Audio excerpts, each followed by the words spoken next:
to read. While I cool down from my workout, I wanted to share with you what I'm currently reading. So this is the week where I'm sharing my mental health practices with you in hopes that this will help your mental health as well. So I just finished, and if you've been keeping up with me, you know what book I was reading. Parable of the Sower. I got to it before you did. No, let me stop. So, wow. I read all my books on my Kindle. It tells you like how many minutes, how many hours you have left on the book, in the book based on your reading speed. And because I can be a competitive person with myself, I was like rushing to finish reading it before I got too tired. If you're a reader, you know how that goes. And so when it finished, I literally gasped. I was like, that's how we going to end?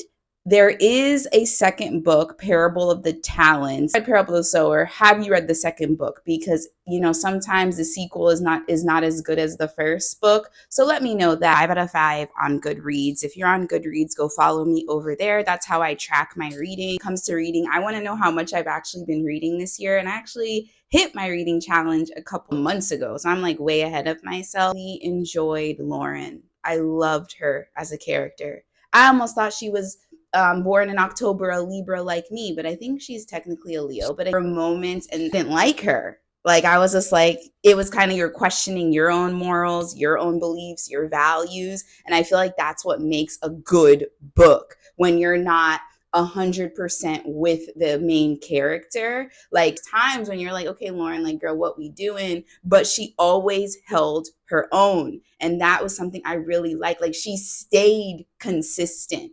Right. And then there was really good themes in the book about the importance. If Octavia was going to say one thing in the book, it was this: y'all need to read. Like, that was like the clearest thing as day, is that you need to read.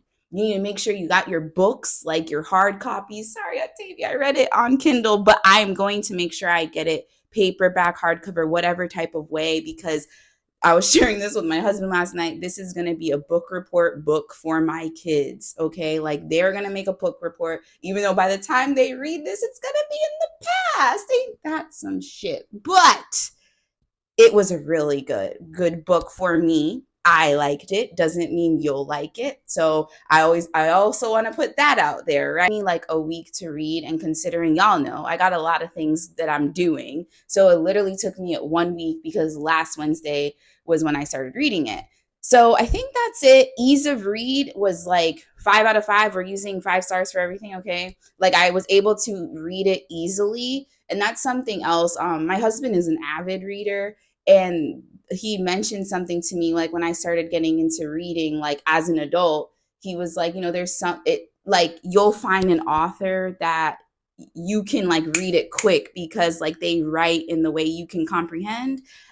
If y'all know what I'm trying to say, like, let me know. But that made sense when he thought like I didn't like to read, and it was just that I didn't find authors that I could like comprehend. And that's why it's so important that, you read authors that like share similar backgrounds to you, that look like you, and you support Black authors, right? Black women authors, right? But anyways, the next book that I am reading that I want to share with you all is completely different. If you want to hear my thoughts,